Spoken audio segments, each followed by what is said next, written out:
हरिओम तत्सत। Welcome to the soul यात्रा। आप सबका फिर से स्वागत है गीता की हमारी इस जर्नी पे। अभी तक हमने जाना कि धर्म क्या होता है, कर्म कैसे करते हैं, ज्ञान कैसे लेते हैं, अपने 5 सेंसेस को कैसे कंट्रोल करते हैं और ध्यान कैसे करते हैं। तो उसके बाद ना बहुत सारे क्वेश्चंस हमारे दिमाग में आने शुरू हो जाते हैं। तो अब ऐसे ही क्वेश्चन ना अर्जुन के भी दिमाग में आने शुरू हो गए हैं। तो अब वो जानना चाहते हैं कि ये कर्मा क्या होते हैं, ये सोल क्या होती है और हम इसको कैसे परफॉर्म करें कि हम मोक्ष की तरफ जाएं और हम अपग्रेड हों। तो यहाँ पे अर्जुन अब श्री कृष्ण से यही सवाल कर रहे हैं और इसी के बारे में जानना चाहते हैं। तो यहाँ पे श्री कृष्ण अर्जुन को बता रहे हैं कि जब ये आत्मा ना परमात्मा से अलग होके आती है इस शरीर के अंदर, तो वो इस शरीर की ना कुछ कामों को करने के लिए बाधित हो जाती है और जिसकी वजह से वो बार बार इस धरती पे जन्म लेती रहती है। तो इसी चीज़ को जो बार बार हो रहा है ना, उसी को वो कर्मा कह रहे हैं। तो उन्होंने ये बताया कि कर्मा ना एक ऐसा बीज है कि जिसको डालेंगे तो हम अभी, मतलब बोएंगे तो हम अभी, पर उसका जो रिजल्ट होगा ना वो हो सकता है कुछ समय बाद मिले, हो सकता है 2-3 दिन बाद भी मिल जाए और हो सकता है कि वो अगले जन्म में मिले। तो वो डिपेंड करता है कि आपने किस तरह का कर्मा परफॉर्म किया है। अगर आपने ऐसा बीज डाला है जो घास का है, तो हो सकता है 3-4 दिन में ही या 5 दिन में अपना रिजल्ट दिखाना शुरू कर दे। और कहीं वो ऐसा बीज डाला है कि वो किसी फ्रूट का है, यानी किसी आम के पेड़ का है या पीपल के पेड़ का है या कुछ भी आप समझ लीजिए, जो पेड़ बहुत लेट उगते हैं, तो हो सकता है उसका जो आपको फल मिलेगा ना वो अगले जन्म में मिले। तो उसके लिए आपको अगले जन्म में आना ही पड़ेगा। तो आपने अभी से ही तैयारी कर ली है अगले जन्म में आने के लिए।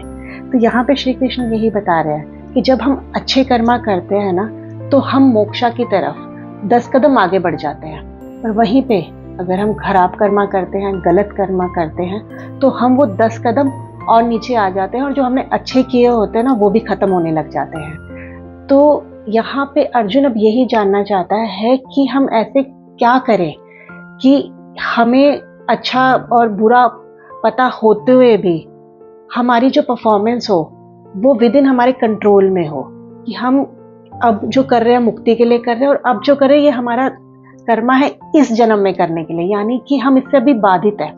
तो इसके लिए श्री कृष्ण एक बहुत अच्छा उपाय बता रहे हैं, जो अर्जुन नहीं वो हम सबके लिए भी बहुत जरूरी है। तो यहाँ पे श्री कृष्ण अर्जुन को बता रहे हैं कि अगर मनुष्य जब वो मृत्युशैया पे होता है या डेड बेड पे होता है, वो भगवान का नाम जपे या वो ओम का नाम जपे या वो कृष्ण का नाम जपे, तो उसे सीधा मुक्ति मिलती है, यानी उसे सीधा मोक्षा मिलता है। उसे बार बार जन्म और मृत्यु के उसमें चक्कर में नहीं आना पड़ता।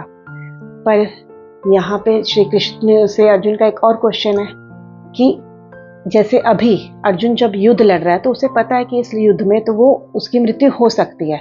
तो अभी तो वो कॉन्शियसली भगवान का नाम ले सकता है, अभी तो वो कॉन्शियसली उनके बारे में सोच सकता है।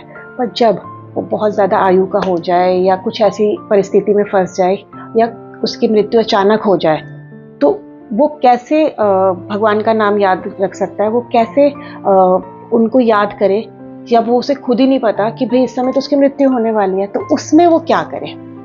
तो यहाँ पे श्री कृष्ण कह रहे हैं कि इसीलिए तुम जो भी कर्मा करो, जो भी कर्मा परफॉर्म करो, तुम वो सब मुझ पे डेडिकेट कर दो, तुम मेरे नाम पे डेडिकेट कर दो। यहाँ पे ना अर्जुन ये भी जानना चाहते हैं कि किसी कारणवश मनुष्य अगर परम गति को जाते वक्त आपका ध्यान ना कर पाया, तो क्या उसको मुक्ति नहीं मिलेगी, उसे कौन सा जीवन मिलेगा।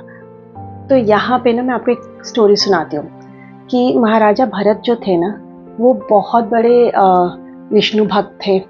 उन्होंने अपने जीवन काल में जितना अच्छा काम कर सकते थे उन्होंने सब किया, अपने सारी रिस्पॉन्सिबिलिटीज़ बहुत अच्छी तरह निभाई और बाद में वो संन्यास आश्रम में चले गए। पर जब वो संन्यास आश्रम में गए ना, तो उधर उन्हें एक हिरन का बच्चा मिला और वो उस हिरन के बच्चे को पालना शुरू कर दिया और धीरे धीरे उनकी अटैचमेंट उस हिरन के बच्चे के साथ होने लग गई। अब हिरन का बच्चा थोड़ा बड़ा हो गया तो वो इधर उधर घूमने जाता था, इधर उधर चला जाता था। तो राजा को ना बहुत ज़्यादा परेशानी होने लगती थी कि वो कहाँ चला गया। अब हिरन और बड़ा हो गया, धीरे धीरे अब वो जंगल में जाने लगा, अपने दोस्तों के पास जाने लगा और राजा के पास वो बहुत कम आने लगा, तो राजा को बहुत ज़्यादा दिक्कत होने लगी। अब जितनी भी उसने पूजा पाठ की थी, जितना भी उसने कर्तव्य पूरे किए थे, वो भूल गया। उसका मन हिरन के मोह में आ गया, उसे वो अपने बच्चे की तरह ट्रीट करना शुरू कर दिया। तो एक दिन हिरन गया और वो वापस आया ही नहीं। तो जब राजा उसे ढूंढने गए तो देखा कि हिरन एक पहाड़ी की चोटी के नीचे बैठा है, और वो जैसे ही हिरन के पास जाने के लिए हुए तो वो पहाड़ी से गिर गए, और जब वो गिरे तो वो सीधा हिरन के सामने जाके गिर गए।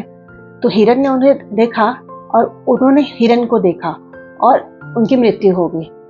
अगले जन्म में वो हिरन बन के ही पैदा हुए। क्यों? क्योंकि वो मरते वक्त सिर्फ हिरन के बारे में ही सोच रहे थे। पर जब वो हिरन बन के पैदा हुए तो उन्हें पता था कि मेरी क्या गलती की मैंने, कि मैं हिरन बन के आया हूँ। पर उन्हें वो सारी नॉलेज थी जो उन्होंने लास्ट जन्म में, पास्ट लाइफ में ली थी। यानी सारे उपनिषदों के बारे में पता था, सारे वेदों के बारे में पता था, सारी भक्ति के बारे में पता था। तो वो जाके एक आश्रम में सन्यासियों के साथ रहने लगे, और वहीं पे दिन रात वो जो भगवान का नाम जपा करते थे वो सुनते रहते थे, और इस तरह अगले जन्म में उन्हें वो मुक्ति भी मिल गई। तो श्री कृष्ण यही बता रहे हैं कि एंड टाइम में आप जिसके बारे में सोचते हैं ना, आप अगले जन्म में उसी के साथ पैदा होते हैं। तो यहाँ पे जो हमारी लर्निंग है ना, वो ये है कि कर्मा ऐसे ना कीजिए कि वो आपको डिग्रेड कर दे। कर्मा ऐसे कीजिए कि वो आपको अपग्रेड करे और मुक्ति की तरफ लेके जाए। तो आशा करती हूँ कि गीता की ये लर्निंग आपको पसंद आई होगी, और आगे भी आप मेरे साथ इसी तरह मेरी गीता की इस जर्नी पे जुड़े रहेंगे। तो तब तक के लिए सदा खुश रहिए, मुस्कुराते रहिए और स्वस्थ रहिए। हर हर शंभू।